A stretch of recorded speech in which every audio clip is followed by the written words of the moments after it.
Hello everyone out there in YouTube land. This is Phoenix Draconis, and this is Kaon Reviews.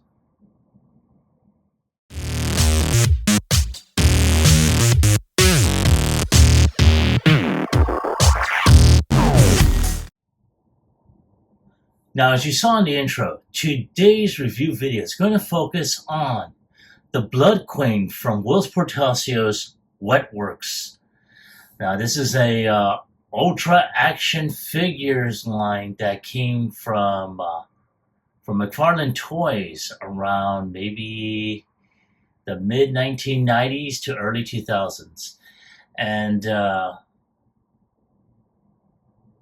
honestly, I have to say, I never really got into the Wetworks series. I am familiar with Whilce Portacio's artwork and whatnot, but I don't know. I just never really kept up with the series when it first started up.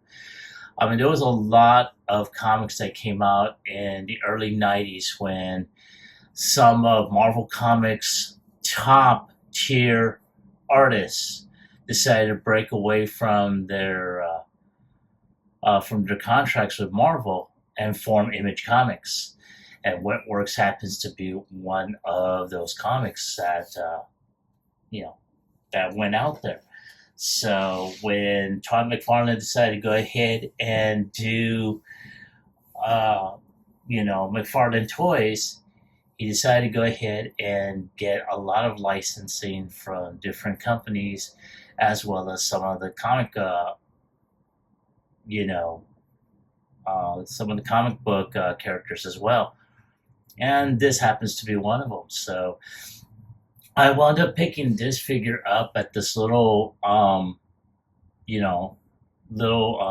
store inside the, if I remember correctly, I think it was inside the Eisenhower flea market here in San Antonio. And, I got her at a very, very, low price. Now, from the looks of it, as you can see, the packaging is all, has seen better days. But it looks like it is complete. It has been opened up, more than likely displayed previously. And let's go ahead and take a quick look, on there. It does say that ceremonial ceremonial staff and real cloth cape. So they had a lot of soft goods with a lot of the accessories here. Then you also have, a lot of, different characters from the line as well. Some of the main characters. And then you also had Youngblood. You also had Spawn. A lot of Spawn. I think I did pick up a few Spawn figures back in the day. I don't have any of them. But it also has a collector's card right here that you just cut out and put off to the side, or whatever the case may be. So let's go ahead, take one final look at the packaging. There she is. And without any further ado, let's get her opened up.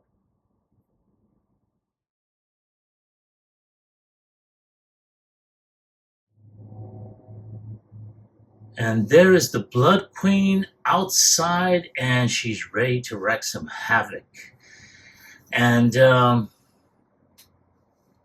have to say, I have forgotten how can I put this? I've forgotten how bad the articulation is on a lot of these earlier figures. I mean, it's got accessories, but I mean,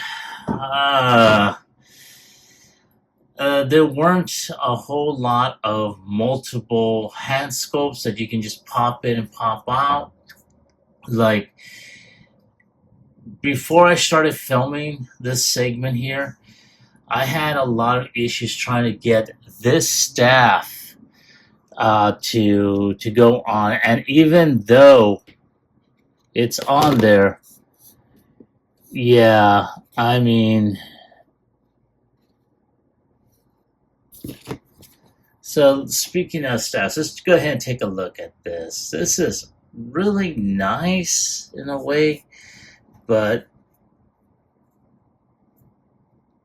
oh shit. Well, that's my fault. So this is an old toy by about 20 plus years, going on 30. But it's got a nice little design. Um, the plastic is kind of brittle, as you just saw. But this little pig that goes into the pig hole here, honestly, they could have done a little bit better than that. Not to mention, there is wrist rotation on here, but that is about it. There is no elbow bend. The arms is just molded all in one area. There is no waist rotation. There is head articulation, and she does have some hair that kind of flows out. She does have soft goods cape. She has this black lightning type sword that does fit in her hand here, but that is about it. Wow. The legs here, yeah, they're not exactly the best for posing. So, yeah. But again, as you saw, the staff is not able to be held properly. Now, when I first opened this up, I thought this was a lightning effect that would fit here, but it doesn't. This is an actual weapon or hand sword. And yeah. So,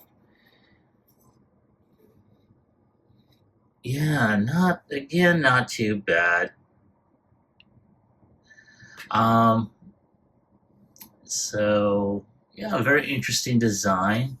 Again, based off of the artwork that, from Wetworks and whatnot. But, yeah, that's not a whole lot I can say. So I'm going to go ahead and be right back, and we'll do a comparison.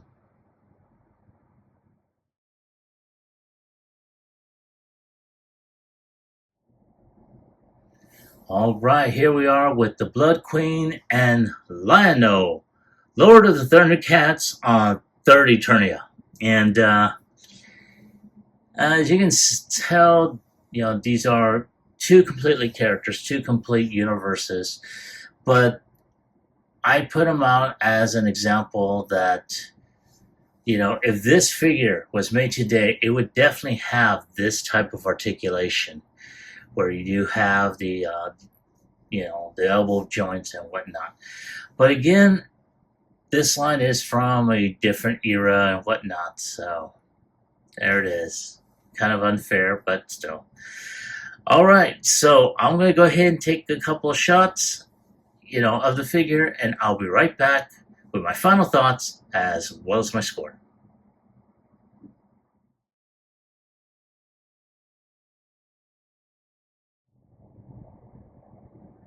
And here we have the Blood Queen back again, all by her lonesome.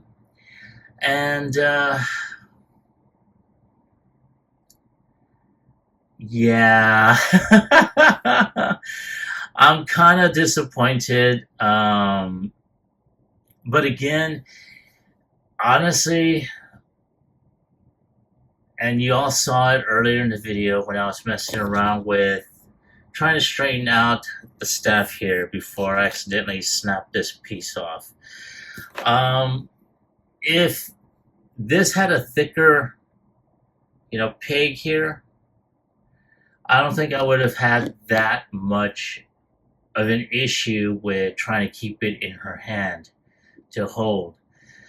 But again, and I think I did mention it in the last segment of this video, you are dealing with a figure that is basically over 30 plus years old, and yeah, the plastic will brittle, and depending on how the plastic is and whatnot.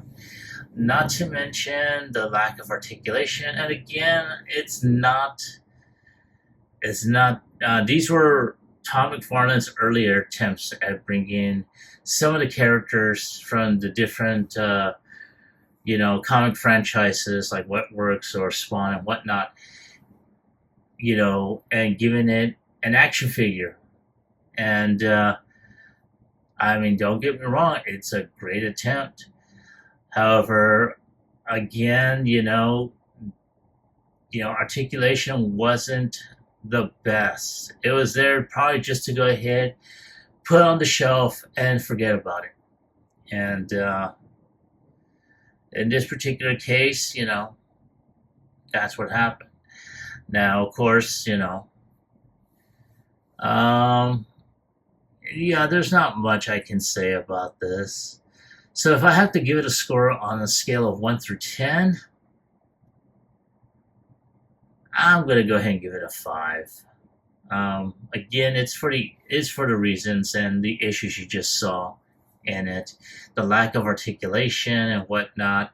And again, we're dealing with a figure that's basically an earlier attempt where you're there to just show it off, to where you just pose it once and there you go. It's sort of like a statue. And that's exactly how, honestly, this should have been treated, with much more reverence than I gave it. So I will probably go ahead and try and super glue this staff before I put it back into its packaging. But other than that, that is my score. That is my take on the figure. So let me ask you all, have you ever picked this figure up? And if so, did you like it? Did you hate it? Leave me a comment in the comment section down below. As always, like, share, subscribe to my channel. Click onto the bell icon so you can be notified whenever I post up new videos. This is Phoenix Draconis, and I will catch you all on the flip side. Peace.